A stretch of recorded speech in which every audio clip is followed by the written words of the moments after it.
नमस्कार मित्रांनो, ठरलं तर मग मालिकेच्या येणाऱ्या पुढील भागामध्ये आता मालिकेत आपल्याला मोठा ट्विस्ट पाहायला मिळणार आहे। जी केस 2 वर्षापासून कोर्टामध्ये रखडली होती ती आता अखेर रविराजच्या मदतीने अर्जुन सॉल्व करणार आहे। तन्वी ही सारखी आपल्याशी खोटं बोलत आली आहे, त्याचमुळे मधुभाऊंनी खून केला असेल हेही ती खोटंच बोलत असेल असा विचार करत रविराज आता अर्जुनची साथ देत आहे। तर आता सिनियरची साथ भेटल्यामुळे अर्जुन काही कोर्टात शांत बसत नाही। एका मागोमाग एक पुरावे कोर्टात दाखवत आता महिपतनेच हरीश काकांचा खून केला हे तो कोर्टात सिद्ध करतो। त्याचमुळे महिपतची हरीश आणि विलास या दोन्ही केसमध्ये चांगली कसून चौकशी होते आणि सत्य कितीही लपवण्याचा प्रयत्न केला तरी ते एक दिवस समोर येतच आणि अखेर रविराज आणि अर्जुन मिळून मधुभाऊंना निर्दोष कोर्टात सिद्ध करतात। तो खून साक्षीनेच केला होता हे कोर्टात सिद्ध झाल्यानंतर मात्र रविराजला आता आणखीनच प्रियाचा राग येऊ लागतो।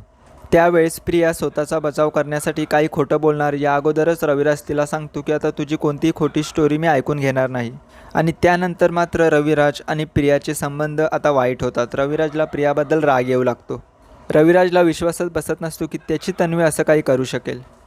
तर मित्रांनो, इकडे साक्षीला शिक्षा झाल्यामुळे महिपतला आता रविराजचा खूपच राग येत असतो, कारण रविराजच्या मदतीनेच अर्जुनने ही केस जिंकलेली असते। तर नागराजची ही महिपतला साथ असते आणि तो म्हणतो की आता खूप झालं, तू दादा वहिनींना संपूर्ण स्टॉक म्हणजे सगळी प्रॉपर्टी मला मिळेल। याच रागामध्ये आता महिपत पुन्हा एकदा भूतकाळ घडवून आणण्याचा प्रयत्न करतो, म्हणजेच काही वर्षापूर्वी त्याने रविराजला मारण्याचा प्रयत्न केला होता, आता पुन्हा एकदा तो त्याच्या गाडीवर हल्ला करतो। यावेळेसही मित्रांनो तेच होतं, रविराजला तर काही होत नाही, पण मात्र प्रतिमाची प्रकृती गंभीर होते। प्रतिमेच्या डोक्याला मार लागल्यामुळे तिचं बरंच रक्त वाहून गेलेलं असतं, त्यामुळे आता तिला रक्ताची गरज असते।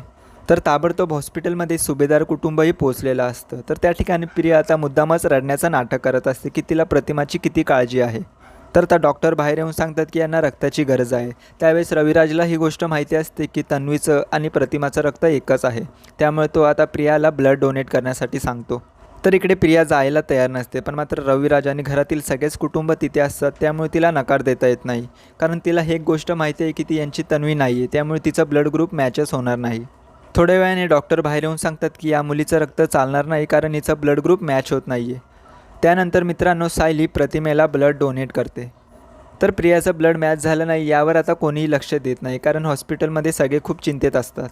पण लक्षात ठेवा, रविराज हा खूपच हुशार वकील आहे, त्यामुळे त्याच्या लक्षात येतं की प्रियाचं रक्त मॅच झालेलं नाही आहे। त्याचमुळे प्रतिमा पूर्णपणे बरी झाल्यानंतर त्याला एकच चिंता सतवत असते की प्रियाचं रक्त मॅच कसं झालं नाही आणि त्याच आश्रमात राहणारी सायलीचं ब्लड कसं काय मॅच झालं। त्याचमुळे आता तो खूपच कन्फ्यूज झालेला आहे। रविराज आता कोणालाही न कळता प्रिया सायलीचे DNA रिपोर्ट्स काढतो आणि तो मॅच करून बघतो आणि जे सत्य नागराजने लपवून ठेवलेलं ते सत्य आता समोर येतं, म्हणजेच प्रियाचं नाही तर सायलीचे DNA रिपोर्ट्स मॅच होतात।